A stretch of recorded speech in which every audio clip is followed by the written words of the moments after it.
My name is Connor Barber, and I am a biomechanics at DBC Fitness.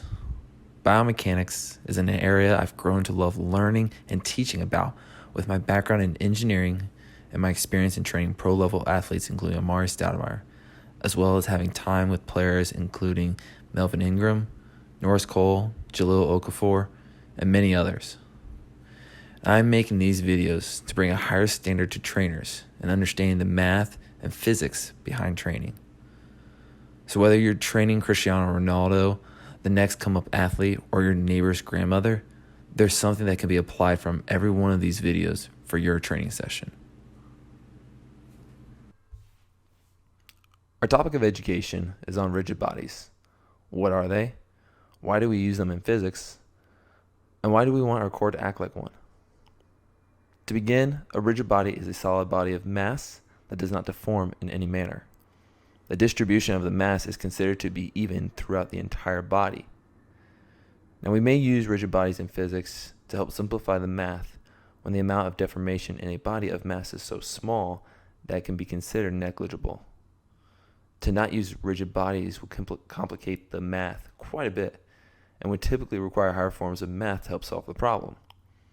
For instance, if a rigid body is impacted by a force, the body can reasonably be expected to react in the direction of the force where all the force leads to the movement of that body.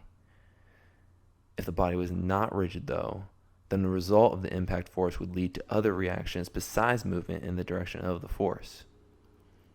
So how does this apply to something like a barbell squat? Or why might it be important during a deadlift? Perhaps to understand the why it does in the weight room, we must first understand it in a simpler manner. For example, a situation I have used in the past to illustrate this point is a block of ice and a block of jello hit by the same marble. Each block is of equal mass, and the marble is traveling at the same speed in both scenarios. Now, just to clarify in this experiment, an oil was used to wipe down the surface of the table to reduce any friction between the ice and the table as well as the jello in the table. Now, after both blocks are impacted by the marble, we notice that the ice travels a lot farther. And why is that?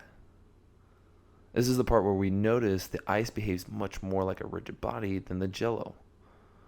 When the ice is hit, a much higher percentage of the force is transferred into the ice in the form of kinetic energy in the direction of the initial path of the marble. Whereas, with the jello, that energy transferred from the marble into the jello does not translate nearly as well into the direction of the original path of the marble. The energy can be thought of as lost to other forms of energy and different directions of kinetic energy. So now when we talk about wanting the core to be more like a rigid body, we can understand why we want our core to contract and keep the musculature tight. We want a greater percentage of the energy from our legs to travel all the way up through the kinetic chain and into the weight, into our hands, and onto our backs. We are not only protecting our spine by keeping a rigid core, but we are improving in performance. Because if we improve the efficiency of energy transfer into the bar, then the higher the weight can be on the bar, whether it's squatting, deadlifting, or pushing the sled. We apply the knowledge of this physics principle to get the most out of the weight room. This then carries over to the movement we do outside of the weight room, whether it's going up for that contested dunk or trying to break a tackle. By not keeping that core tight, we don't have that rigid body.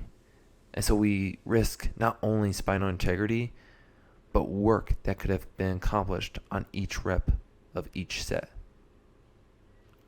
As I mentioned previously, with all that we do in training, remember to identify what the problem we want to solve.